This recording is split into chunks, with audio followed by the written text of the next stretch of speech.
So this is the trivia for the Smashing Machine. I did a review on my other channel if you want to check it out. The first one is Mark Kerr's former coach and friend Baz Rutten plays himself as does Stephen, the fight professor Quadros, a former English combat commentator for Pride. That's pretty cool. In the 2000 Pride Grand Prix fight scene between Mark Kerr and Kazuyuki Fujita, Dwayne insisted on being hit for real, a request which actor Yoko Hamamura initially refused. He was talked into by Benny Safdie and ended up giving Dwayne a concussion. Wow! To achieve that legitimately dazed look on Mark in the movie? No way. Wow. The first A24 movie is to use IMAX film.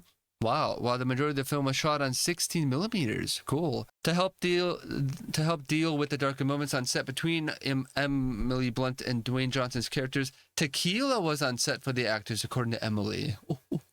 Oh, that's Dwayne Johnson's tequila brand. Oh, this is a marketing thing. This is a selling thing. This is in here from the tequila company. The Smashing Machine marks Benny Safdie's solo direction debut and his first narrative film he had directed without his brother and longtime creative partner Josh Safdie. They ended their partnership 5 years ago after the release of Uncut Gems to explore solo careers. Oh, wow. Each day on set required makeup that took 3 to 4 hours to complete and 21 prosthetics. Courtesy of Academy Award winner Kazuhiro to make Dwayne Johnson look like Mark Kerr. Johnson worked with a voice coach to turn his speech into that of Kerr's, a soft, tender voice. The result has been a performance that critics have lauded as one of Johnson's best, who looks almost unrecognizable on the big screen.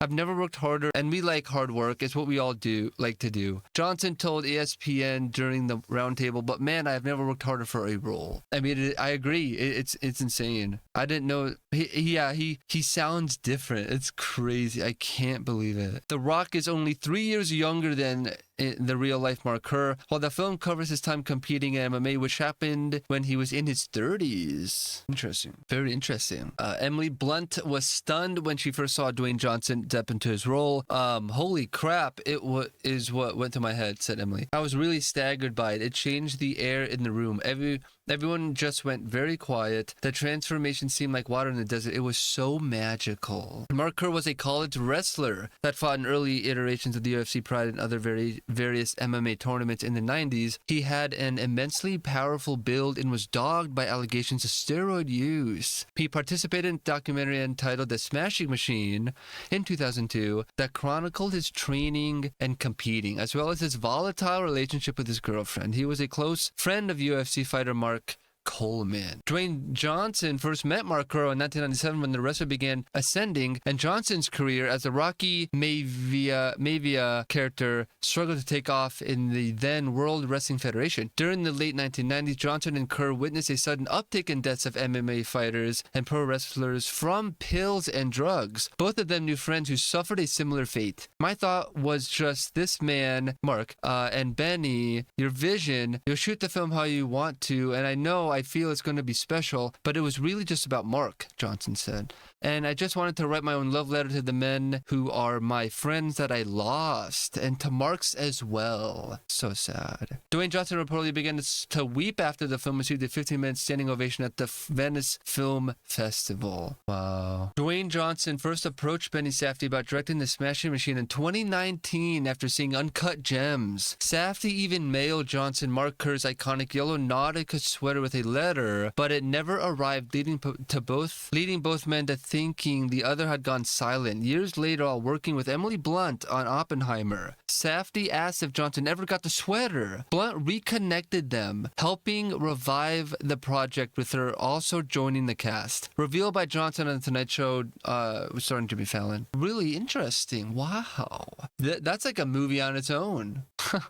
The film covers a similar time period as the Smashing Machine 2002 documentary about Kerr. Writer and director Benny Safdie said he had a deep love and respect for the documentary, wanting this film to be in direct conversation with it. That's why, the mockumentary style definitely fit it. Director Benny Safdie left the production of Saturday Night, where he would have played Andy Kaufman, in order to make this film. Wow. That Saturday Night movie is pretty cool. I love that movie. Dwayne Johnson's training for the role began in April 2024. A month before production started for the film, Johnson concluded a separate 12-week camp for WrestleMania 40 before taking 10 days off and starting training camp for the film. The days began with cardio on an empty stomach, followed by a weightlifting session after lunch, and then 15 to 20 minutes of additional cardio. Hopping in the cage for an hour to 90 minutes concluded the work. He marked his first day of MMA camp with a post on Instagram, calling it a very humbling, intense, and motivating journey into this world of combat and becoming Mark Kerr. Moments in the cage paid dividends during filming. Director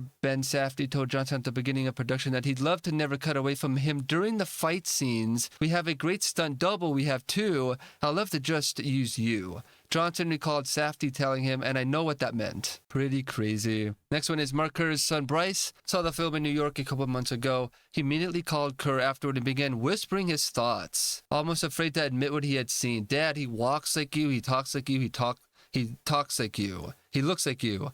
It was just this whole narrative of the confirmation of his transformation to somebody other than Dwayne Johnson. Kerr told ESPN and other reporters during a media roundtable last month. It was this, validation of a third party going, oh my gosh, he's like Dad. His son went even further, telling Kerr, Dad, he's even got your heart. Wow, man, Johnson replied. That's beautiful. The moment moved Kerr to tears on the phone. That is crazy. Igor Vovchanchin, known as a Giants killer and the owner of 36-fight unbeaten streak, is played by Alexander Usyk, who is the first boxer to become a 3-time undisputed champion. Igor and Alexander are both Ukrainians. Wow. Mark Kerr walks and talks a certain way, Dwayne Johnson said, and there's a confidence about him that Johnson tried to exude on screen. Johnson prepared by getting to know Kerr as best as he could and understanding everything that's happening in Kerr's mind. Sir Christopher Nolan praised Dwayne Johnson's performance in this film. I think it's an incredible performance. I don't think we'll ever see a better performance this year or most other years.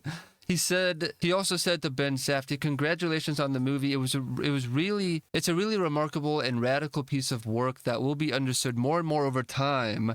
I'm very proud to know you. Yeah, I agree with that. That's pretty cool. Mark Kerr, who fought in a heavyweight division, is what Dwayne Johnson described as a beast of a man. Therefore, there would be some work to do even for Johnson, whose biceps often explode out of his shirts. Director Ben Safdie and Johnson met early on about how he could transform his body to be like Kerr's. Johnson told Safdie to give him 24 hours and that he thinks he knows what the director would need. He came back the next day and told Safdie it looked like he would have to put on 25 to 30 pounds for the role. It was revealed to ESPN that he gained approximately 30 pounds. That is, I was saying, he got bigger for sure. Johnson quickly realized this wouldn't be an ordinary bulk. Kerr has a rare one-of-one body, Johnson explained. Fast twitch fibers, that different quality of muscle of a wrestler with a non-stop motor that's always going and shooting, lifting up. Johnson said just that work, the deltoid and then the traps, the neck, his quads, to put on that kind of muscle is just different. So that's why I went into an MMA camp, trained with real coaches, real MMA fighters, just to keep my movement. That is really cool. Kerr's overall MMA record lifetime was only 15-11. While both are Americans, Mark Kerr, who is of Irish and Puerto Rican descent, is played by Dwayne Johnson, who is of African and Samoan descent. That's funny. Dwayne Johnson and Emily Blunt previously starred together in the film Jungle Cruise. That's funny. Wow. That's so weird. Pulled from theaters after only 4 weeks. This was the shortest theatrical run of Dwayne Johnson's career, surpassing Southland Tales in 2006, which was pulled from theaters after 6 weeks. Oh, that's weird. Okay, spoilers for spoiler trivia, whatever. The interior set for Mark Kerr's house was built on a soundstage with working prop house lights actually being used to light the set for the private argument scenes between Mark and Don. Preferring to keep cameras out of sight, Benny Safdie had them installed behind the house walls and one-way mirrors so the actors could focus on their performances instead of the technical aspects. Safdie also allowed Emily and Dwayne to improvise their dialogue in the moment to give these scenes extra realism. That is so cool. cool. Just hide everything, say go, do your thing, we'll edit it later, basically. That is really awesome. Near the end of the movie, while filming a fight scene where Mark Kerr fought Kazuyuki Fujita, Dwayne Johnson indeed took a real punch, explaining that it felt like when you get rocked by a real fighter multiple times. Oh my god. The crew had to convince a scene partner who is a real fighter to actually punch Johnson. At first, he refused, saying he respected Johnson and wasn't going to do it. And I said, look, just don't hit me here in the jaw, you'll break my jaw. Don't hit me in my temple, you'll kill me. But if you hit me here in my cheekbone, and he goes, no, I'm not going to do that, Johnson said.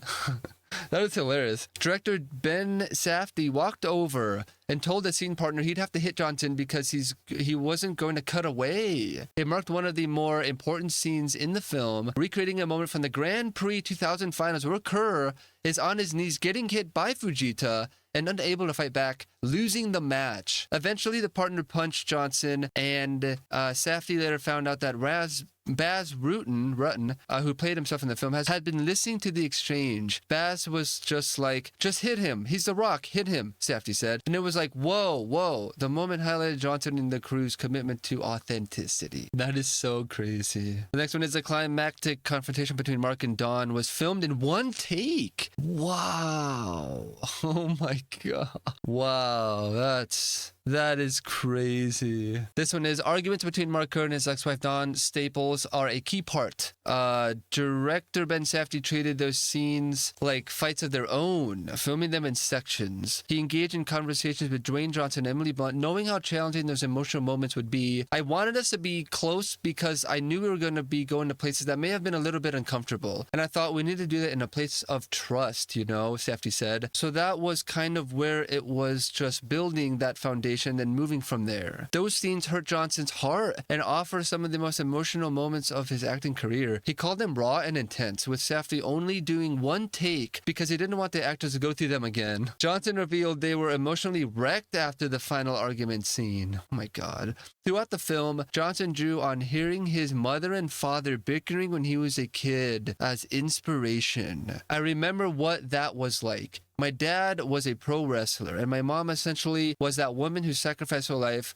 so she could support her husband, Johnson said. Like a lot of women do, and a lot of men do for their wives too. Wow, that is really, that is sad. What a film. This is definitely gonna, I hope it gets what it's due, it's really a good movie. I hope it later, I hope that it picks up later and becomes a hit on other forms of media and stuff. I hope people really end up watching it who didn't see it at the theaters. The last one is Mark Kerr plays himself in the very last scene. That is so cool. And really quick, there are these factual errors and anachronisms. The movie covers a bout of Mark Kerr with Igor Vovchanchin on September 12, 1999, when he was knocked out by illegal knee strike, which was allowed before Pride 7. There is no mention of the later fight at Pride 12, Cold Fury, where Kerr lost by decision of all three judges in the rematch with Vovchanchin. Showing only one part of the entire story leads to the false assumption as if the only known victory between the two fighters was somewhat illegal. Interesting. Yeah, okay, well, I mean, yeah. People need their, I don't know, I'm in the movie, so I'm reading all this stuff. More people should read this so everybody knows. The next one is the movie covers pretty much the same time span in Mark Kerr's life that is seen in the documentary The Smashing Machine. Many scenes are even near one-to-one reenactments of moments that were shown there, yet the documentary crew that followed Mark Kerr in real life was omitted from this version. Okay, that's weird. Anachronisms. During a scene in their kitchen, the Coca-Cola bottles on the countertop were Canadian circa the mid-2020s, and the text on the labels contained the English-French bilingual text, original taste, goat original. I don't know. I don't get that. That's weird. All right, well, that's everything for this movie. I'll do the movie reviews in a separate video, and then you can check out my full review on my other channel.